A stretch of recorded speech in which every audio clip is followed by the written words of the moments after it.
The moment Marcus Chen's hand trembled while reaching for the coffee pot, he knew this was the morning everything would fall apart.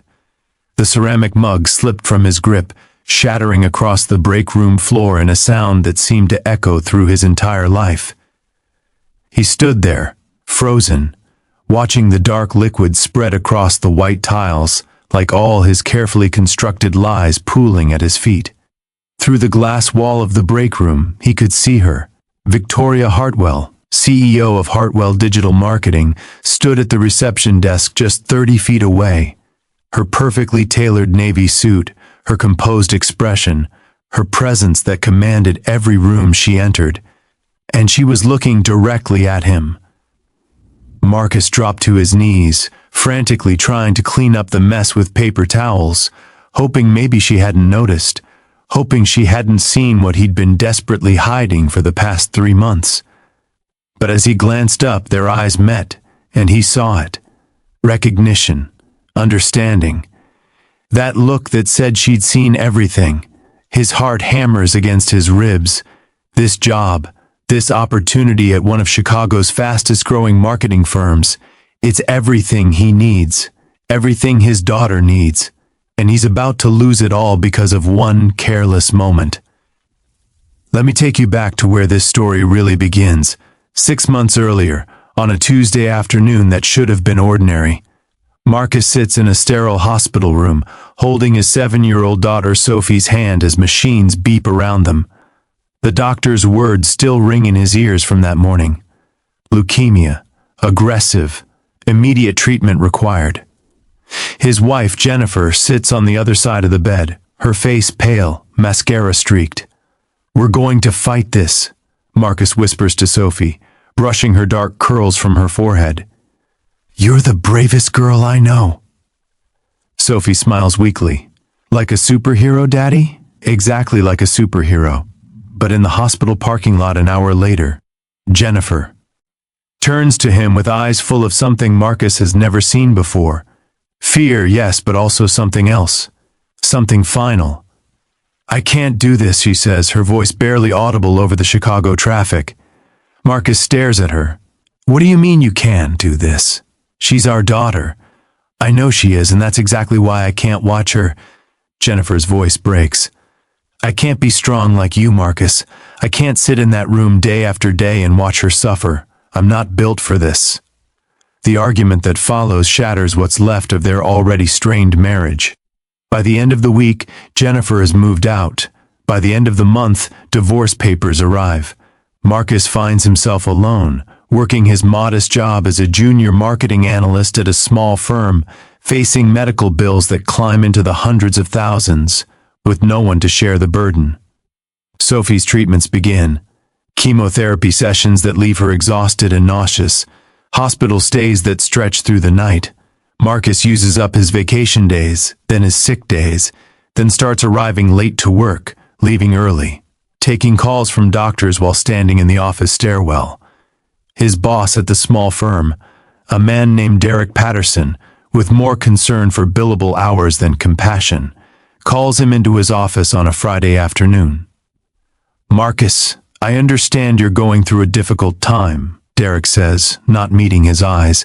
"But this company can't function with employees who aren't fully committed. I'm going to have to let you go."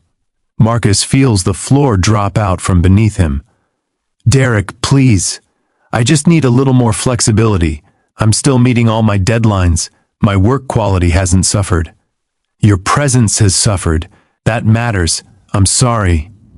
Marcus walks out of that building in a daze. No job.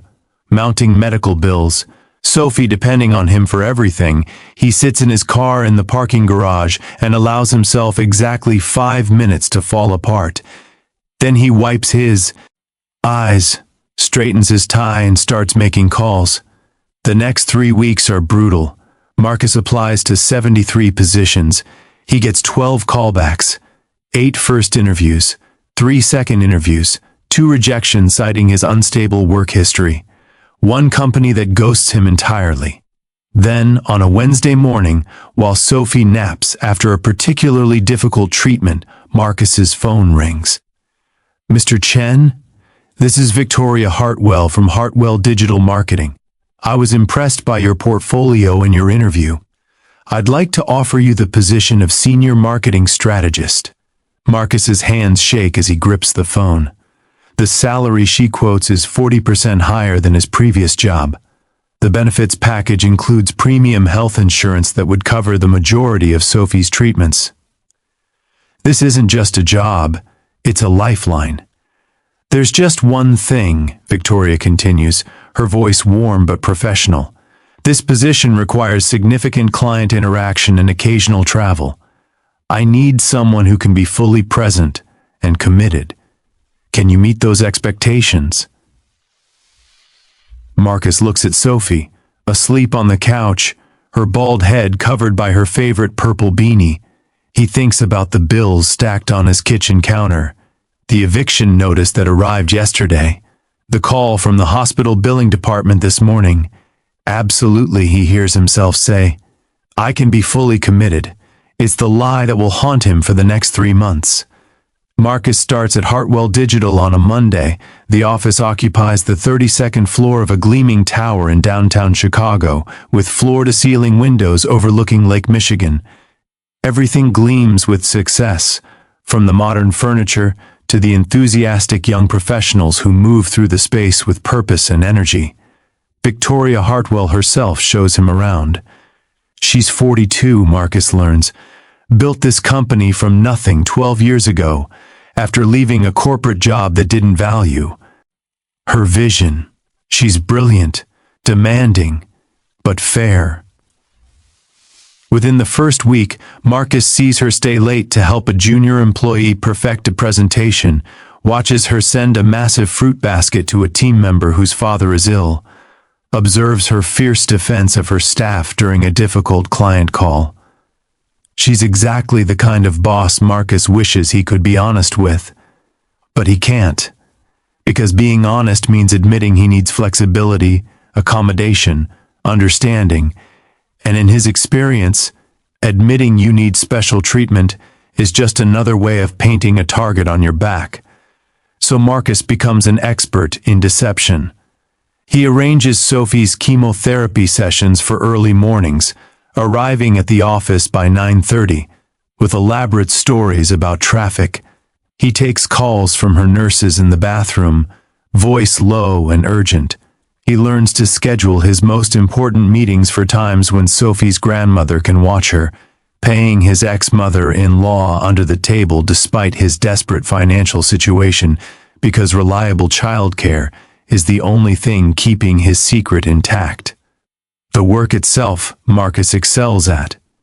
He lands a major account with a national restaurant chain in his first month. His creative campaigns start generating real buzz. Victoria praises him publicly, tells him he's exactly what the company needs, and Marcus feels the guilt eating him alive. Every compliment feels like another shovel of dirt on his grave of lies. Every success just means he has further to fall when the truth inevitably comes out. Sophie's condition worsens in month 2. The first round of chemotherapy isn't responding as well as doctors hoped. They need to try a more aggressive treatment protocol, more frequent hospital visits, more monitoring, more everything. Marcus starts arriving at 6 in the morning, working furiously until 9, then racing to the hospital for Sophie's treatments, then returning to the office by noon with coffee stains on his collar and exhaustion carved into his face. He tells his colleagues he's training for a marathon. He tells Victoria he's been dealing with insomnia. He tells himself these lies don't matter as long as Sophie gets the care she needs. But the cracks start showing. Marcus falls asleep during a conference call and wakes to his entire team staring at him. He misses a client dinner because Sophie spikes a fever and has to be rushed to the emergency room. He accidentally sends an email about Sophie's medication schedule to a coworker instead of her doctor. His colleague, a friendly woman named Patricia who sits in the cubicle next to his, catches him one afternoon in the break room. He's staring at a photo on his phone, tears in his eyes. It's Sophie from 2 years ago, before the diagnosis, laughing at the zoo with cotton candy smeared across her face. Marcus, are you okay? Patricia asks gently. He shoves the phone in his pocket. Fine, just tired. You know, if you ever need to talk. I'm fine, he says more sharply than intended. He can't afford friendship right now. Friendship leads to questions. Questions lead to truth, and truth leads to unemployment. Month 3 brings a breakthrough. Sophie's new treatment protocol is working. Her white blood cell count improves. The tumors are shrinking. For the first time since the diagnosis, her oncologist uses the word hopeful. Marcus walks into work that morning feeling like he can breathe for the first time in months. Maybe he can pull this off. Maybe he can keep this job, keep this insurance, keep Sophie healthy, and keep his secret buried where it belongs. That's when Victoria calls him into her office. She's standing by the window, looking out over the city, her back to him. The morning light creates a halo around her perfectly styled blonde hair. Marcus, sit down, she says without turning around. His stomach drops. This is it. Somehow she's found out. He's done. But when she turns, she's smiling. I'm promoting you to creative director. You've earned it. Your work with the restaurant chain was exceptional, and I think you're ready for more responsibility. Marcus's mouth falls open. Victoria, I don't know what to say. Say you'll accept. 20% raise, your own office, and leadership over the creative team. She extends her hand. He shakes it, feeling like the worst fraud in the world. A promotion, more responsibility, more expectations, all built on a foundation of lies. That night, Sophie asks him about work while he tucks her into bed. Her bald head peeks out from her favorite purple blanket, her eyes bright despite the fatigue that medication brings. Did you have a good day at your job, Daddy? I got a promotion, sweetheart. It means I can take even better care of you. That's good, she yawns. Your boss must really like you. I think she does. Does she know about me? The question pierces his heart. No, baby, she doesn't. Why not? Are you ashamed of me? Marcus gathers her into his arms, careful of the port in her chest where they administer her medication. Never. Not for one single second. I'm the proudest father in the world. It's complicated. When I grow up, I'm going to work at a place where people can talk about the people they love, Sophie says sleepily. That seems nicer. Marcus holds her until she falls asleep, her words echoing in his mind. The new position brings new challenges, more meetings, more client dinners, more late nights. Marcus becomes a master of efficiency, of stealing moments, of living two completely separate lives. At work, he's Marcus Chen, creative director, rising star, man with everything together. At home and at the hospital, he's dad, running on 3 hours of sleep and black coffee, counting pills and monitoring temperatures and praying to a God he's not sure he believes in anymore. The breaking point comes on a Thursday afternoon in his 4th month at Hartwell Digital. Sophie's at school. Her grandmother is picking her up for her afternoon treatment, and Marcus is in the middle of a crucial presentation to a potential client worth millions to the company. His phone buzzes. Once, twice, 3 times. He ignores it, smiling at the clients, walking them through the proposed campaign. His phone buzzes again. And again. Victoria is in the room. She notices. Her eyes flick to his pocket, then back to his face. He sees a question forming there. Marcus powers through the presentation. It goes well. The clients seem impressed. But the moment they leave the conference room, he checks his phone. 8 missed calls from Sophie's grandmother. 3 voicemails. 2 texts that make his blood run cold. Sophie collapsed at school. Ambulance taking her to Children's Memorial. Come now. Marcus's vision blurs. The world tilts. He's already moving toward the door when Victoria catches his arm. Marcus, what is it? I have to go. Family emergency. He's pulling away, not caring about his job, his position, his secret. Nothing matters except getting to Sophie. Wait, let me help. What's happening? But Marcus is already gone, running for the elevator, his heart pounding so hard he thinks it might burst from his chest. He makes it to Children's Memorial in 17 minutes, a drive that should take 30. He abandons his car in the emergency lane and sprints through the automatic doors. Sophie is in the ICU. Her grandmother meets him in the hallway, her elderly face creased with worry. They think it's an infection, she tells him. Her immune system is so compromised from the treatment. They've got her on IV antibiotics, but Marcus, her voice breaks. They said the next 48 hours are critical. Marcus sits beside Sophie's bed, holding her small hand in his. Machines beep around them, monitoring every breath, every heartbeat. She's unconscious, her face pale against the white pillows. You have to fight, he whispers to her. Remember, you're a superhero. That's what we said. Superheroes. Don't give up. Hours pass. Marcus doesn't move. Nurses come and go. Doctors check monitors and adjust medications. The sun sets over Chicago, painting the sky orange and pink, and Marcus watches it through the window while holding his daughter's hand and praying harder than he's ever prayed in his life. His phone rings around 8 p.m. Victoria's name flashes on the screen. Reality comes crashing back. He missed the rest of the workday, disappeared without explanation, left a major client presentation hanging. He lets it go to voicemail. Then she calls again, and again. Finally, at 9:30, he steps into the hallway and answers. Marcus, where are you? What happened? I've been worried sick. I'm at the hospital, he says, his voice hollow. Are you okay? Were you in an accident? It's not me. It's Victoria. I need to resign, effective immediately. Silence on the other end.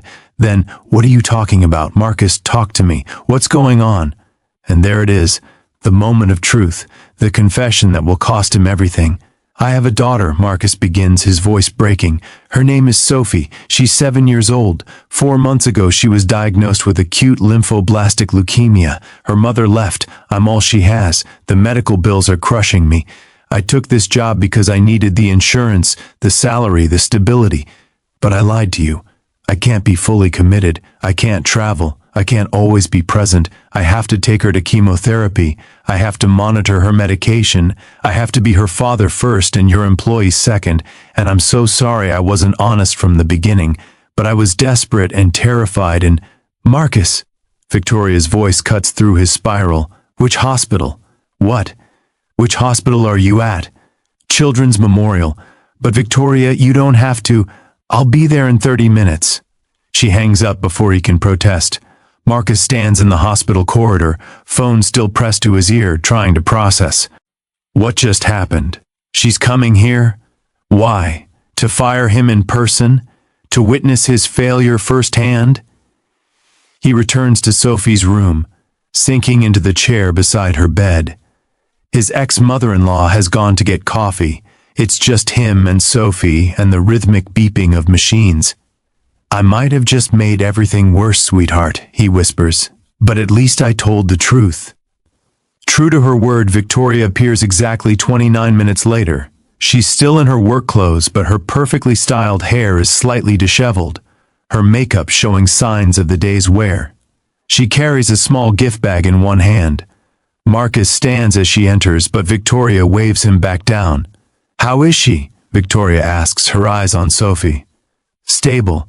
They're hopeful the antibiotics will work. Victoria sets the gift bag on the bedside table.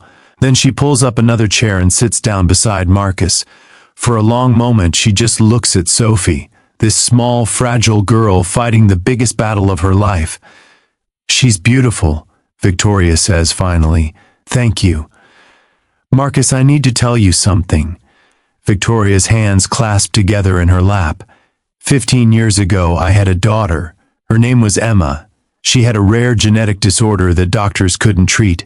I was working at a corporate firm at the time, trying to climb the ladder, trying to prove myself. I thought if I worked hard enough, made enough money, I could somehow fix it. But I couldn't. Emma died 3 days after her 6th birthday. Marcus's breath catches. He looks at Victoria, really looks at her, and sees the pain etched into the fine lines around her eyes. I'm so sorry, he manages. After Emma died, I made a promise to myself. If I ever had the chance to build my own company, I would make it a place where parents could be parents first, where people didn't have to choose between their careers and their families, where the truth was always better than a lie, no matter how necessary that lie seemed. Victoria reaches out and gently touches Sophie's blanket. You should have told me, she continues, her voice soft but firm. Not because I would have judged you, but because I could have helped you. Because no one should have to carry this alone. I was afraid, Marcus admits. My last boss fired me when Sophie got sick. I couldn't risk losing this job. The insurance, the salary, it's what's keeping her alive. Your last boss was a fool. Victoria turns to face him fully. Marcus, you're one of the most talented marketers I've ever worked with. But more than that, you're a father who loves his daughter enough to sacrifice everything for her. That's not a weakness. That's strength. Tears stream down Marcus's face. He doesn't try to hide them. Here's what's going to happen, Victoria says. You're not resigning. Instead, we're going to restructure your position. You'll work from home 3 days a week. Your schedule will flex around Sophie's treatment. You'll attend only critical meetings in person. And we're setting up a company fund to help with your medical expenses. No strings attached. Marcus shakes his head. I can't accept charity. It's not charity. It's how we take care of our people. I lost my daughter because I was too proud and too scared to ask for help. I won't watch you make the same mistake. But the company, the other employees, what will they think? Victoria stands, straightening her jacket. They'll think we're a company that values human beings over profit margins. And if they don't like it, they can work somewhere else. She reaches into the gift bag and pulls out a small stuffed animal, a superhero bear wearing a cape. This was Emma's, Victoria says, placing it gently next to Sophie's hand. I think she'd want another brave girl to have it. Marcus can't speak, can't find words adequate for this moment. Victoria moves toward the door, then pauses. One more thing, Marcus. From now on, I want weekly updates on Sophie's progress. Not as your boss, but as someone who understands what you're going through. Deal? He nods, unable to trust his voice. After Victoria leaves, Marcus sits in the quiet hospital room, watching his daughter sleep, holding the superhero bear. For the first time in 4 months, he feels like he can breathe. Sophie's eyes flutter open around midnight. She's groggy from medication, but she manages a weak smile. Daddy, I'm right here, sweetheart. I had a dream. A nice lady brought me a bear. Marcus holds up the stuffed animal. Not a dream, my boss came to visit you. She knows about me now? Yes, she knows, and it's okay. Everything's going to be okay. Sophie's fingers close around the bear's paw. Told you, a place where people can talk about the people they love. The next 2 days pass in a blur of medical interventions and cautious optimism. The antibiotics work. Sophie's fever breaks. Her white blood cell count starts to climb. By Saturday morning, doctors are talking about moving her out of ICU. Marcus's phone rings constantly, not with demands from work, but with messages of support. Patricia from the cubicle next to his sends a video of the entire creative team holding up a sign that reads, Team Sophie. Other colleagues share their own stories of sick children, aging parents, personal struggles they've hidden because they thought they had to. Victoria sends a simple text, See, you're not alone.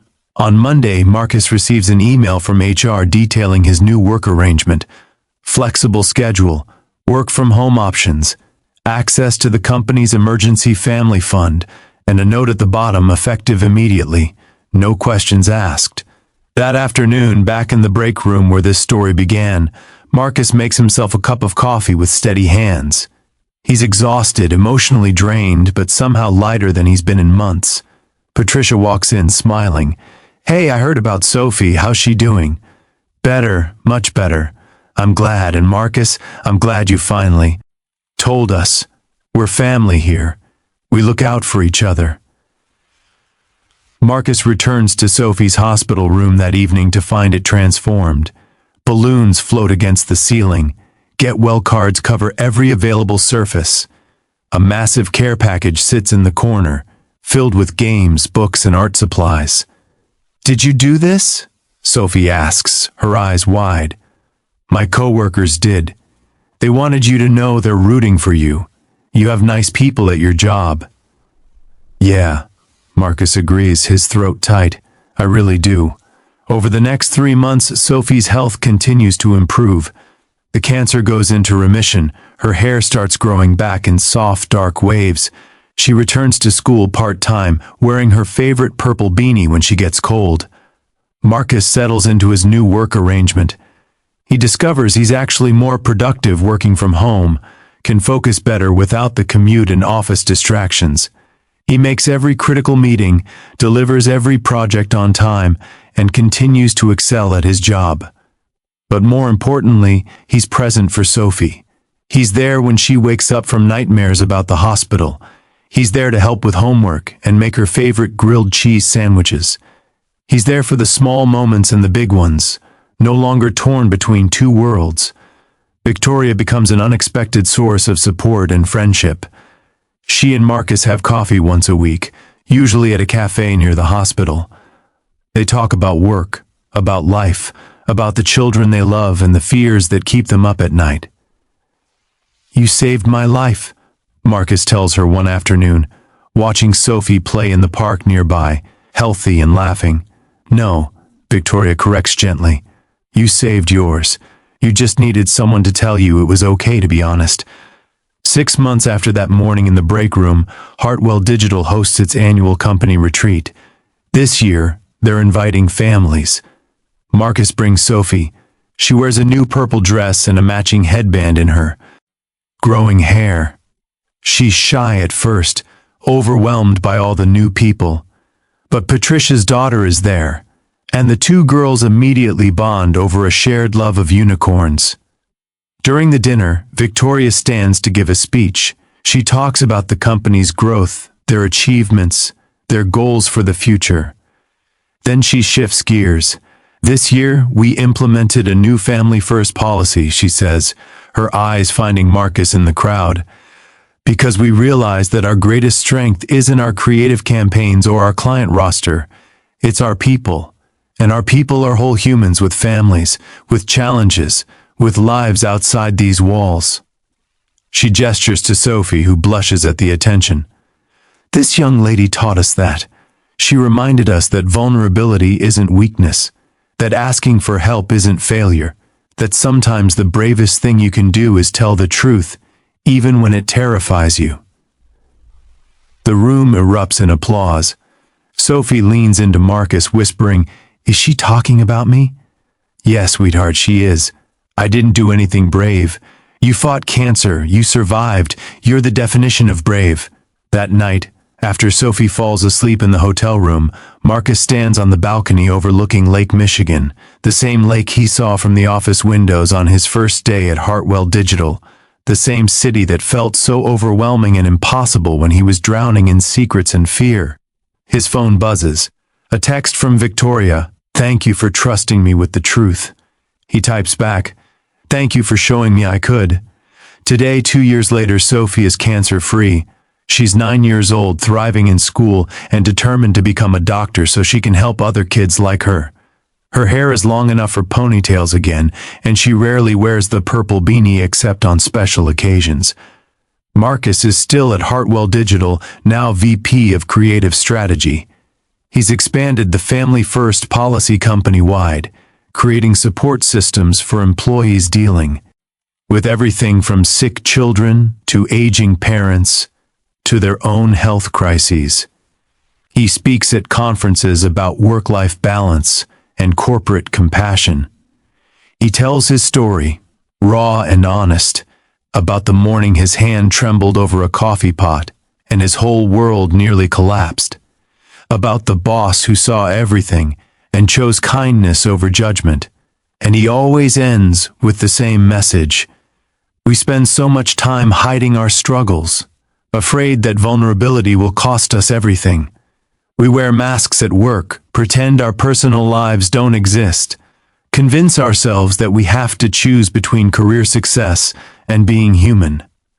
But here's what I learned in that hospital room, watching my daughter fight for her life while my boss sat beside me.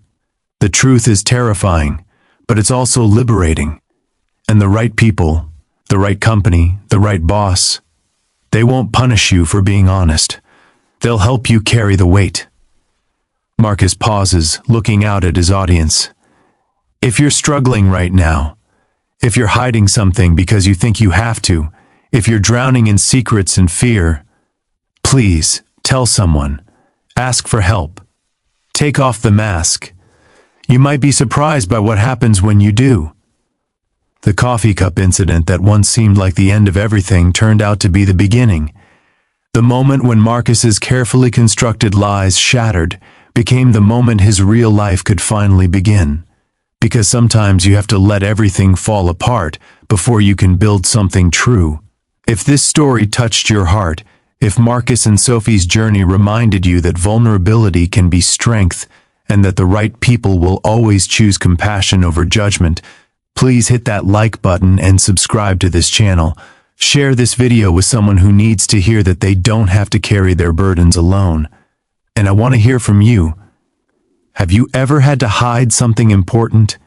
Has someone shown you unexpected kindness when you were at your lowest? Share your story in the comments below. Your experience might be exactly what someone else needs to hear today. Remember, you are not defined by your struggles. You are defined by how you face them, and you never have to face them alone. Until next time, be kind to yourself, be honest with the people who matter, and never forget that your worth isn't measured by how perfectly you perform, but by the courage it takes to simply be human. Claude is AI and can make mistakes. Please double-check responses. Sonnet 405